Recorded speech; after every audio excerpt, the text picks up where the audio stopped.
अहम तरीन खबर अपने नाजरीन तक पहुंचाएंगे। इजराइल ने ईरान में दर्जनों मकामात पर फजाई हमला कर दिया है। तेहरान के शुमाल मशरिकी इलाके में धमाकों की जोरदार आवाजें सुनी गई हैं। बाज मकामात से धुएं के बादल उठते दिखाई दिए हैं। इजरायली वज़ीर दिफा के मुताबिक इजराइल ने ईरान में जौहरी और फौजी अहदाफ को निशाना बनाया है। अपने नाजरीन को बताएं कि इजरायली फौजी अहदेदार का कहना है कि ईरान के पास चंद दिनों में 15 जौहरी बम बनाने के लिए काफी मवाद मौजूद है।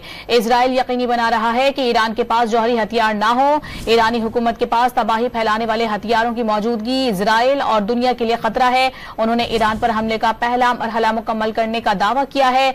इस खबर से मुतालिक अपने नाज़रीन को मजीद आगाह करें कि इजरायली मीडिया के मुताबिक इजरायली फजाइये के दर्जनों लड़ाका तैयारों ने इस हमले में हिस्सा लिया है। अहम तरीन अपडेट है जिससे अपने नाज़रीन तक हम पहुंचा रहे हैं। इजराइल ने ईरान में दर्जनों मकामात पर फजाई हमला कर दिया है। तेहरान के शुमाल मशरिकी इलाके में धमाकों की जोरदार आवाजें भी सुनी गई हैं। ये मनाजिर जो कि आप अपने टेलीविजन स्क्रीन पर देख रहे हैं, ये धमाके के वक्त के मनाजिर हैं जिसमें ये धुएं के गहरे बादल उठते हुए बाकायदा तौर पर दिखाई दे रहे हैं। इस अहम तरीन खबर से मुतालिक अपने नाज़रीन को आगाह करते चलें कि बाज मकामात से धुएं के बादल उठते दिखाई दे रहे हैं। इजरायली वज़ीर दिफा का ये बताना है कि इजराइल ने ईरान में जौहरी और फौजी अहदाफ को निशाना बनाया है।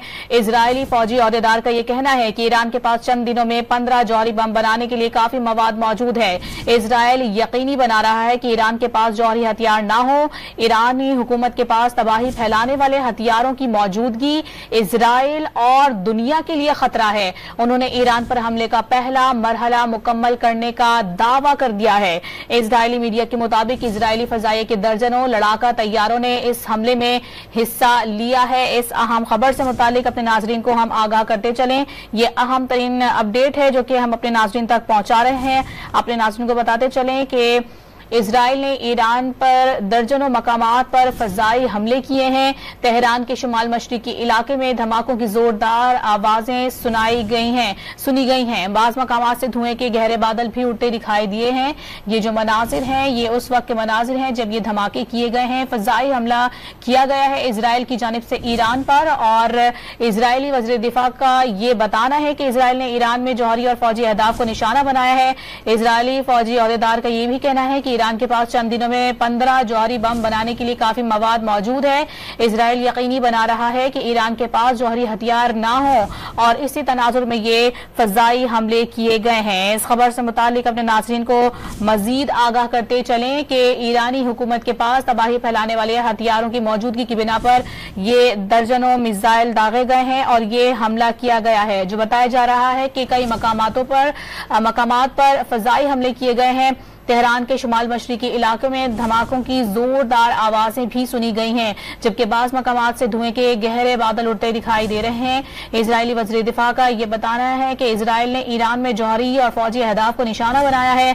इजरायली फौजी अहदेदार का यह कहना है कि ईरान के पास चंद दिनों में 15 जौहरी बम बनाने के लिए काफी मवाद मौजूद है। इजराइल यकीनी बना रहा है कि ईरान के पास जौहरी हथियार न हो और इसी तनाजुर में ये फजाई हमले किए गए हैं जो मुख्तलिफ मकामात पर किए गए हैं। ईरानी हुकूमत के पास तबाही फैलाने वाले हथियारों की मौजूदगी इजराइल और दुनिया के लिए खतरा है। उन्होंने ईरान पर हमले का पहला मरहला मुकम्मल कर लिया है। इस अहम तरीन खबर से मुतालिक अपने नाज़रीन को हम आगाह करते चलें कि ईरान के पास चंद दिनों में 15 जौहरी बम बनाने के लिए काफी मवाद मौजूद है। इजरायली हुकाम का यह कहना है। इजराइल यकीनी बना रहा है कि ईरान के पास जौहरी हथियार ना हो। इजरायली अहदेदार का यह बताना है। इजरायली फजाई के दर्जनों लड़ाका तैयारों ने हमले में हिस्सा लिया है। इजरायली मीडिया की जानिब से ये बताया गया है जबकि खबर रसा एजेंसी ने इजरायली फजाई हमले में पासदारान इनकलाब के chief of staff major general Mohammad Bagheri समेत कई जौहरी साइंसदानों को शहीद होने का दावा भी उनकी जानिब से किया जा रहा है।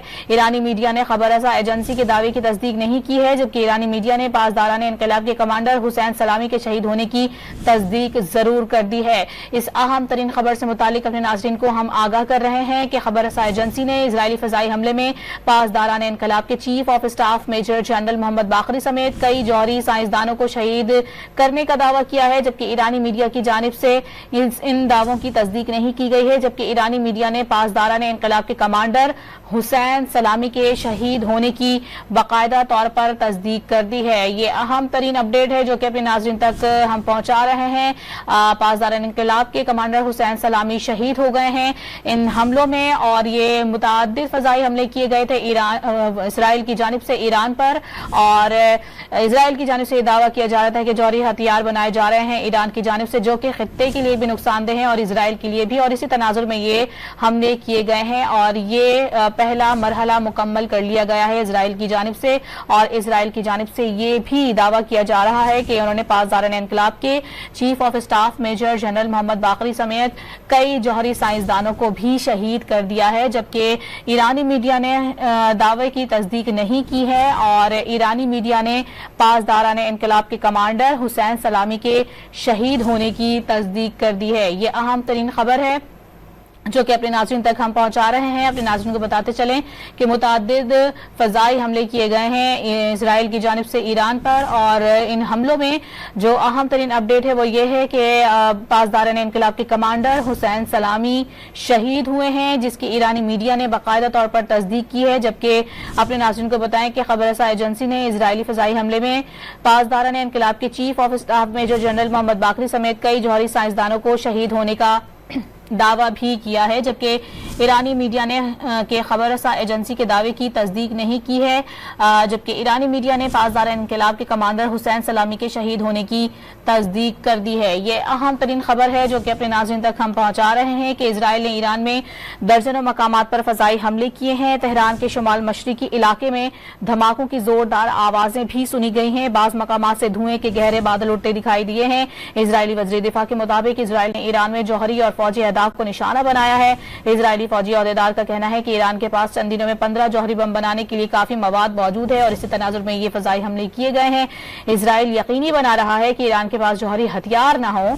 ईरानी हुकूमत के पास तबाही फैलाने वाले हथियारों की मौजूदगी इसराइल और दुनिया के लिए खतरा है। उन्होंने ईरान पर हमले का पहला मरहला मुकम्मल करने का दावा किया है। साथ ही अपने नाज़रीन को बताते चलें कि खबर रसा एजेंसी ने इसराइली फ़ज़ाई हमले में पासदारान इनकलाब के chief of staff major general Mohammad Bagheri समेत कई जौहरी साइंसदानों को भी शहीद करने का दावा किया है, जबकि ईरानी मीडिया ने खबर रसा एजेंसी के दावे की किसी किस्म की कोई तस्दीक नहीं की है। जबकि ईरानी मीडिया ने पासदारान इनकलाब के कमांडर हुसैन सलामी के शहीद होने की तस्दीक कर दी है। आपको बताते चलें ये हमले इसराइल की जानिब से किए गए हैं ईरान पर, और ये मुतादिद मकामात पर हमले किए गए हैं, फ़ज़ाई हमले किए गए हैं इसराइल ने ईरान पर। और अपने नाज़रीन को ये भी बताते चलें कि इसराइल की जानिब से ये कहा जा रहा है कि इसराइल 15 जौहरी बम बनाने के लिए काफ़ी मवाद उसके पास मौजूद है, और इसराइल यकीनी बना रहा है कि ईरान के पास जौहरी हथियार ना हो, और इसी तनाजुर में ये हमले किए गए हैं। आप ये फुटेजेस भी देख सकते हैं। ये मनाजिर उस वक्त के हैं, ये उस धमाकों के बाद के मनाजिर हैं जब देख रहे हैं कि एक जानिब जब धमाके हुए तो एक तरफ गहरे धुएं के बादल उठने लगे, और तमाम तर जो लोग हैं वहाँ के वो भी बाहर निकल आए, और एक खौफ और हिरास का माहौल है।